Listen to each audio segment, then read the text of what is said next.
శ్రీ బాల త్రిపుర సుందరి దేవి అలంకారంలో భక్తులకు దర్శనమిస్తున్నారు. రాష్ట్ర దేవాదాయ శాఖ మంత్రి ఆనం రామనారాయణ రెడ్డి, హోంమంత్రి వంగల్పూడి అనిత ఉత్సవాలను లాంఛనంగా ప్రారంభించి అమ్మవారిని దర్శించుకోనున్నారు. ఇక ఈ సందర్భంగా దాతల సహకారంతో నిర్మించిన నిత్య పూజల మందిరం, రెండో యాగశాలను కూడా వారు ప్రారంభించనున్నారు. ఈ ఏడాది భక్తుల సౌకర్యానికి, భద్రతకు పెద్దపీట వేస్తూ కూటమి ప్రభుత్వం పలు కీలక మార్పులు చేసింది. గతంలో క్యూలైన్ విధానంలో ఇనుప కంచెల వల్ల పలువురు భక్తులకు గాయాలయ్యాయన్న ఉద్దేశంతో వాటి స్థానంలో ఈసారి సురక్షితమైన ఫ్రేమ్ మోడల్ క్యూ లైన్లను ఏర్పాటు చేసినట్లు అధికారులు తెలిపారు.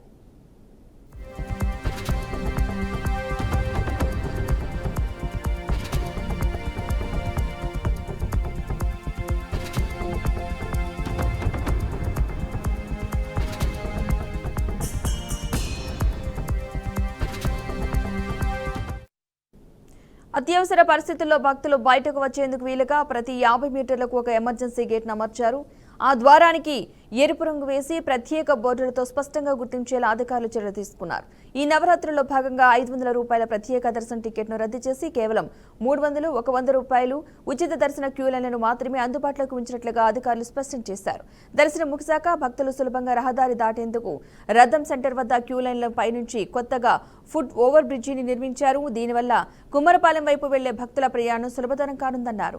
ఉత్సవాల బందోబస్తు కోసం మొత్తం 6000 మంది పోలీసు సిబ్బందిని మోహరించామని పోలీసు శాఖ తెలిపింది. దేవాదాయ శాఖ నుంచి 500 మంది, పారిశుద్ధ్య నిర్వహణకు 1400 మంది కార్మికులు 3 షిఫ్టుల్లో విధులు నిర్వర్తించనున్నారు. మొత్తం మీద భక్తులకు ఎలాంటి అసౌకర్యం కలగకుండా ప్రశాంత వాతావరణంలో అమ్మవారి దర్శనం కల్పించేందుకు అన్ని చర్యలు తీసుకుంటున్నట్లుగా అధికారులు వెల్లడించారు. ఇదే అంశానికి సంబంధించిన పూర్తి సమాచారాన్ని మా బ్యూరో చీఫ్ కిషోర్ అందిస్తారు. నాగేశ్వర్ చెప్పండి. Padma, thank you. ఈ రోజు నుంచి విజయవాడలో దుర్గా అమ్మవారి శరన్నవరాత్రి ఉత్సవాలు ప్రారంభమవుతున్నాయి. అందులో భాగంగా ఈ రోజు అమ్మవారు బాల త్రిపుర సుందరి దేవిగా భక్తులకు దర్శనం ఇవ్వనున్నారు. ఇక్కడికి వచ్చే భక్తులకు సంబంధించి ప్రభుత్వం అన్ని ఏర్పాట్లు చేసింది. అదేవిధంగా ఎవరైతే అమ్మవారి దర్శనార్థం వస్తారో వచ్చే భక్తులకి అంతరాయ దర్శనం కాకుండా త్వరితగతిన దర్శనం అయ్యేందుకు మామూలు దర్శనాన్ని భక్తుల కోసం కేటాయించడం జరిగింది. అందువల్ల 500 రూపాయల దర్శనాన్ని రద్దు చేసేసి 100 రూపాయలు, 300 రూపాయల దర్శనాన్ని మాత్రమే భక్తులకి కేటాయించడం జరిగింది. అదేవిధంగా విఐపీలు వచ్చినా సరే మామూలు దర్శనం అమ్మవారిని చేసుకునే విధంగా కూడా చర్యలు చేపట్టడం జరిగింది. ఇవే కాకుండా ఇక్కడికి వచ్చే భక్తులకు సంబంధించి ఎటువంటి ఇబ్బందులు, ఆటంకాలు కూడా లేకుండా గతంలో జరిగినటువంటి తప్పిదాలు దృష్టిలో పెట్టుకొని ఈసారి కూటమి ప్రభుత్వం అన్ని రకాల చర్యలు చేపట్టింది. ఎప్పటికప్పుడు మంత్రులందరూ కూడా అధికారులతో సమన్వయం చేసుకుంటా, రివ్యూ మీటింగ్లు ఏర్పాటు చేసుకుంటా, ఎక్కడా భక్తులకు అసౌకర్యం కలగకుండా అన్ని రకాల ఏర్పాట్లు చేశారు. పోలీస్ యంత్రాంగం తరపు నుంచి 6000 మంది పోలీసులను బందోబస్తుకి ఏర్పాటు చేయడం జరిగింది. అదేవిధంగా ఇక్కడికి వచ్చే భక్తులకి ఎటువంటి పారిశుద్ధ్య ఇబ్బందులు కూడా లేకుండా పారిశుద్ధ్య కార్మికులను 1400 మందిని కూడా ఏర్పాటు చేయడం జరిగింది. దీంతో ఇది వీళ్ళే కాకుండా దేవాదాయ శాఖ తరఫున కూడా 500 మంది ఉద్యోగులను ఏర్పాటు చేయడం జరిగింది. వీళ్ళందరికీ సంబంధించి కమాండ్ కంట్రోల్ రూమ్ ని మోడల్ గెస్ట్ హౌస్ లో కూడా ఏర్పాటు చేయడం జరిగింది. సో ఏదైతే భక్తులందరూ ఎవరైతే వస్తారో వాళ్ళందరినీ కూడా ఎక్కడైనా ఇబ్బందులు వస్తున్నాయా, ఏం జరుగుతుంది ఆ కమాండ్ కంట్రోల్ ద్వారా పరిశీలించేందుకు కూడా మొత్తం సీసీ ఫుటేజ్ కి సంబంధించినటువంటి సెటప్ అంతా కూడా కమాండ్ కంట్రోల్ రూమ్ లో ఏర్పాటు చేయడం జరిగింది. ఏదేమైనా కానీ ఈ దసరా శరన్నవరాత్రి ఉత్సవాలు 11 రోజుల పాటు అంగరంగ వైభవంగా నిర్వహించేందుకు ప్రభుత్వం అన్ని రకాల చర్యలు చేపట్టేసి ఎక్కడికక్కడ అధికారులందరినీ కూడా సన్నద్ధం చేయడం జరిగింది. ఇంకో పక్క కలెక్టరు, అదేవిధంగా విజయవాడ సిపి కూడా ఎప్పటికప్పుడు దుర్గా అమ్మవారి ప్రాంగణానికి వచ్చేసి అక్కడ ఏర్పాట్లను కూడా పరిశీలిస్తూ భక్తులకి కల్పిస్తున్నటువంటి సౌకర్యాల గురించి కూడా ఆరాధిస్తా ఉన్నారు. మొత్తం మంత్రులు కూడా ప్రజలతోటి మమేకం అవుతా ఏమైనా మెరుగుపరచాలా, ఏమైనా సౌకర్యాలు కావాలంటా కూడా ఆరాధిస్తున్న పరిస్థితి అయితే ఉంది. ఏదేమైనా ఈ దసరా శరన్నవరాత్రి ఉత్సవాన్ని కూటమి ప్రభుత్వం అయితే ప్రెస్టేజ్ గా తీసుకొని గతంలో జరిగినటువంటి తప్పిదాలు ఈసారి జరగకుండా అన్ని కూడా కొత్త రకమైన ఏర్పాట్లు అయితే చేసిందని చెప్పుకోవచ్చు. పద్మ, శ్రీ బాల త్రిపుర సుందరి దేవి అలంకారంలో భక్తులకు దర్శనమిస్తున్నారు.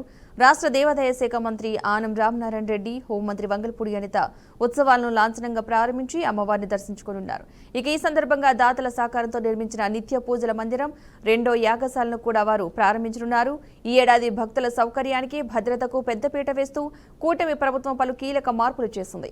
గతంలో క్యూలైన్ విధానంలో ఇనుప కంచెల వల్ల పలువురు భక్తులకు గాయాలయ్యాయన్న ఉద్దేశంతో వాటి స్థానంలో ఈసారి సురక్షితమైన ఫ్రేమ్ మోడల్ క్యూ లైన్లను ఏర్పాటు చేసినట్లు అధికారులు తెలిపారు.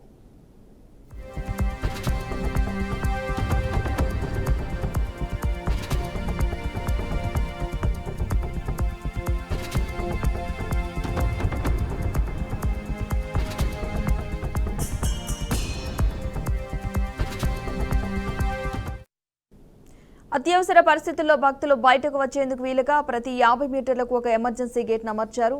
ఆ ద్వారానికి ఎరుపు రంగు వేసి ప్రత్యేక బోర్డులతో స్పష్టంగా గుర్తించేలా అధికారులు చర్యలు తీసుకున్నారు.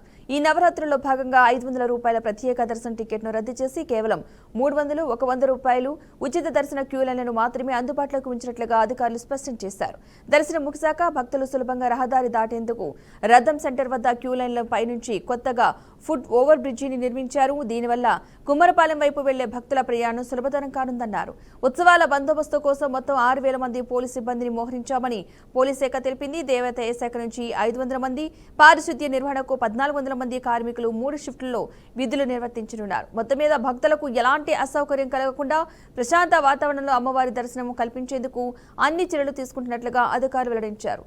ఇదే అంశానికి సంబంధించిన పూర్తి సమాచారాన్ని మా బ్యూరో చీఫ్ కిషోర్ అందిస్తారు. నాగేశ్వర్ చెప్పండి. Padma, thank you. ఈ రోజు నుంచి విజయవాడలో దుర్గా అమ్మవారి శరన్నవరాత్రి ఉత్సవాలు ప్రారంభమవుతున్నాయి. అందులో భాగంగా ఈ రోజు అమ్మవారు బాల త్రిపుర సుందరి దేవిగా భక్తులకు దర్శనం ఇవ్వనున్నారు. ఇక్కడికి వచ్చే భక్తులకు సంబంధించి ప్రభుత్వం అన్ని ఏర్పాట్లు చేసింది. అదేవిధంగా ఎవరైతే అమ్మవారి దర్శనార్థం వస్తారో వచ్చే భక్తులకి అంతరాయ దర్శనం కాకుండా త్వరితగతిన దర్శనం అయ్యేందుకు మామూలు దర్శనాన్ని భక్తుల కోసం కేటాయించడం జరిగింది. అందువల్ల 500 రూపాయల దర్శనాన్ని రద్దు చేసేసి 100 రూపాయలు, 300 రూపాయల దర్శనాన్ని మాత్రమే భక్తులకి కేటాయించడం జరిగింది. అదేవిధంగా విఐపీలు వచ్చినా సరే మామూలు దర్శనం అమ్మవారిని చేసుకునే విధంగా కూడా చర్యలు చేపట్టడం జరిగింది. ఇవే కాకుండా ఇక్కడికి వచ్చే భక్తులకు సంబంధించి ఎటువంటి ఇబ్బందులు, ఆటంకాలు కూడా లేకుండా గతంలో జరిగినటువంటి తప్పిదాలను దృష్టిలో పెట్టుకొని ఈసారి కూటమి ప్రభుత్వం అన్ని రకాల చర్యలు చేపట్టింది. ఎప్పటికప్పుడు మంత్రులందరూ కూడా అధికారులతో సమన్వయం చేసుకుంటా, రివ్యూ మీటింగ్లు ఏర్పాటు చేసుకుంటా, ఎక్కడా భక్తులకు అసౌకర్యం కలగకుండా అన్ని రకాల ఏర్పాట్లు చేశారు. పోలీస్ యంత్రాంగం తరపు నుంచి 6000 మంది పోలీసులను బందోబస్తుకి ఏర్పాటు చేయడం జరిగింది. అదేవిధంగా ఇక్కడికి వచ్చే భక్తులకి ఎటువంటి పారిశుద్ధ్య ఇబ్బందులు కూడా లేకుండా పారిశుద్ధ్య కార్మికులను 1400 మందిని కూడా ఏర్పాటు చేయడం జరిగింది. దీంతో వీళ్ళే కాకుండా దేవాదాయ శాఖ తరఫున కూడా 500 మంది ఉద్యోగులను ఏర్పాటు చేయడం జరిగింది. వీళ్ళందరికీ సంబంధించి కమాండ్ కంట్రోల్ రూమ్ ని మోడల్ గెస్ట్ హౌస్ లో కూడా ఏర్పాటు చేయడం జరిగింది. సో ఏదైతే భక్తులందరూ ఎవరైతే వస్తారో వాళ్ళందరినీ కూడా ఎక్కడైనా ఇబ్బందులు వస్తున్నాయా, ఏం జరుగుతుంది ఆ కమాండ్ కంట్రోల్ ద్వారా పరిశీలించేందుకు కూడా మొత్తం సీసీ ఫుటేజ్ కి సంబంధించినటువంటి సెటప్ అంతా కూడా కమాండ్ కంట్రోల్ రూమ్ లో ఏర్పాటు చేయడం జరిగింది.